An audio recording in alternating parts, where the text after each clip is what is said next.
hiyo hata mimi nikishindwa, ila naamini nitashindwa nikiwa nimejaribu. Ningeweza, yani nikiamini kama ningeweza kwa sababu kutoka kwenye njia sio rahisi.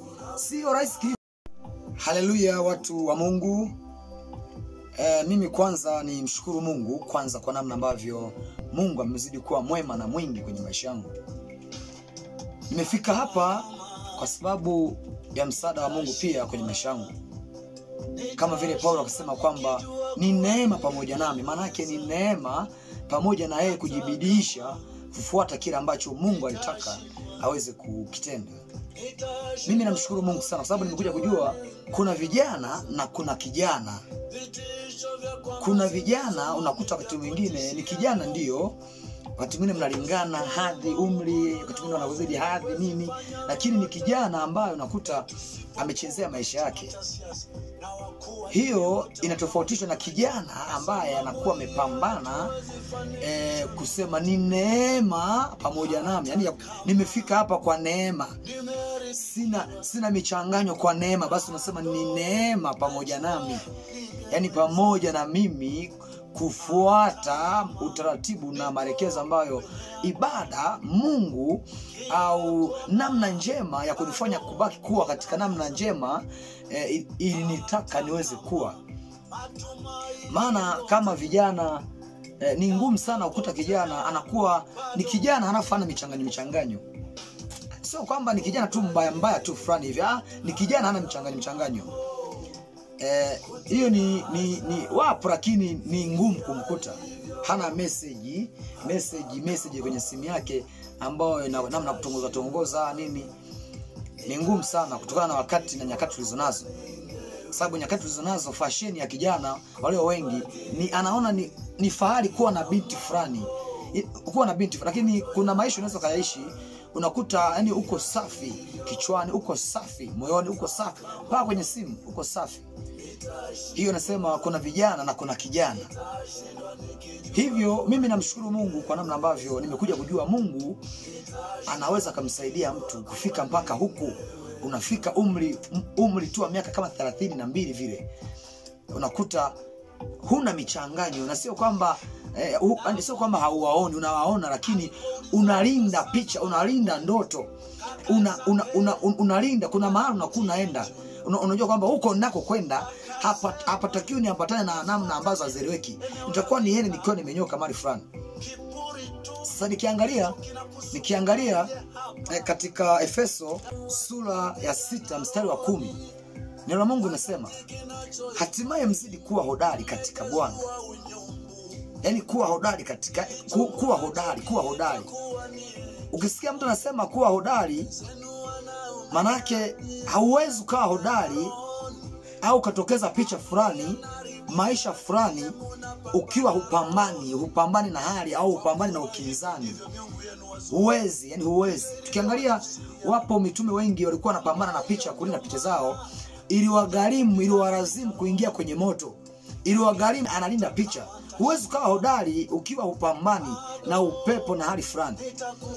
Mfano ukisema kijana kulinda picha, unawezaje ukawa hodari? Lazima ukutane na vihunzi vya hapa na pale. Utaona wazuri, unasema wengine wanasema wa ndoto yako na waona, lakini kuna namna unaweza kuapply ibada usione wa ndoto yako ukawa unaona huyu ni ibada tu. Yaani unaona tu hawa ni mabinti kama binti wengine. Unalinda ndoto yako. Unafanya ibada yenye uwezo ya kuonyesha kwamba unaweza ukalinda picha yako pasipo kuwa na namna ya kuhangaika kwa mabinti. Yaani hiyo sasa unaweza kwa kufanya ibada ukiwa mahali pa ibada. Yaani fanya kama ibada ndio mkombozi wako wa kufanya uende kuru na kutaka kwenda. Efeso 6 mstari wa 10 anasema hatimaye mzidi kuwa hodari. Uwezo kuwa hodari haupambani, uwezo kuwa hodari upambani. Shetani wazo lilimwendea Yesu, ametoka kwenye kufunga siku 40. Wazo la kutaka aende kinyume na Mungu, wazo la kutaka amkane Mungu, wazo lilimwendea, ametoka kwenye mfungo. Kwa hiyo mimi ni nani? Wewe ni nani? Usiingiwe na wazo la kutaka kugeuza picha na mtazamo sahihi ambao unakuwa umeushika. Unaweza ukaingiwa na wazo, ila shida inakuja kutembea na wazo hilo ambalo mwisho wa siku itaweza kuharibu picha yako. Kuingiwa na wazo sio shida, ila shida ni kuendelea na wazo, kulipalilia wazo, kuendelea na wazo.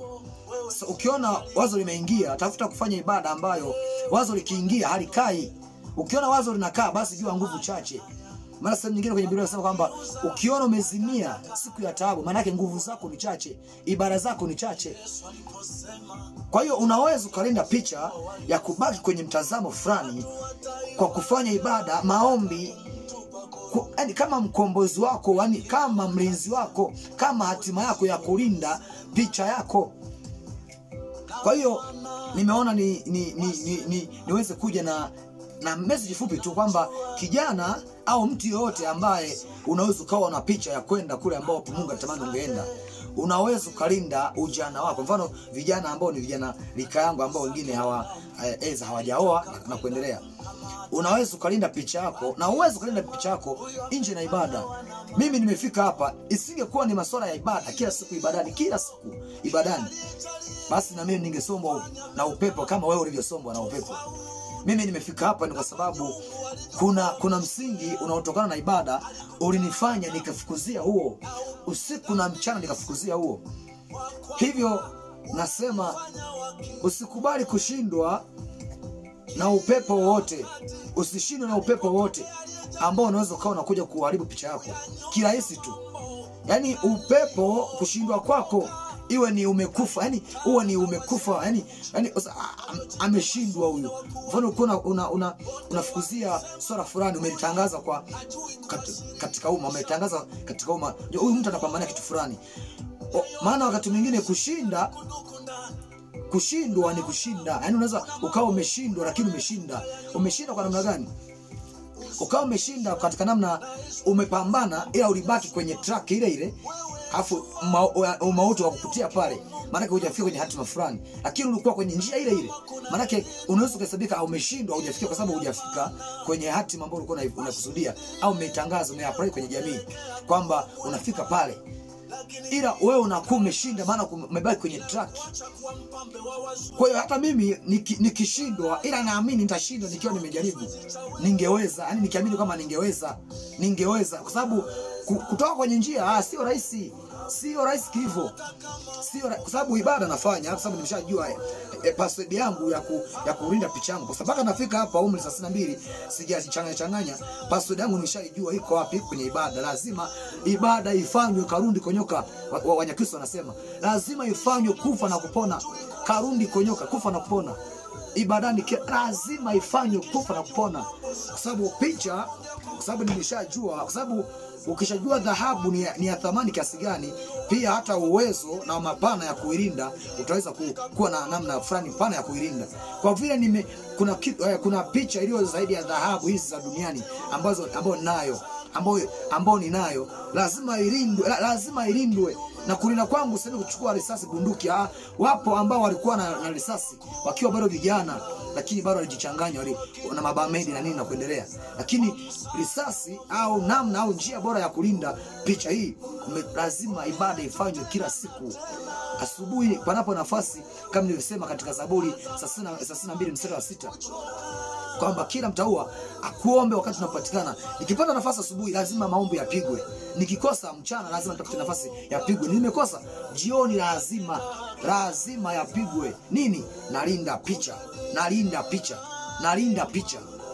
Kwa hiyo mimi namshukuru Mungu, lakini pia nimekuja kukutia moyo kijana kwamba inawezekana kuishi bila michepuko. Inawezekana unajiendekeza tu, inawezekana.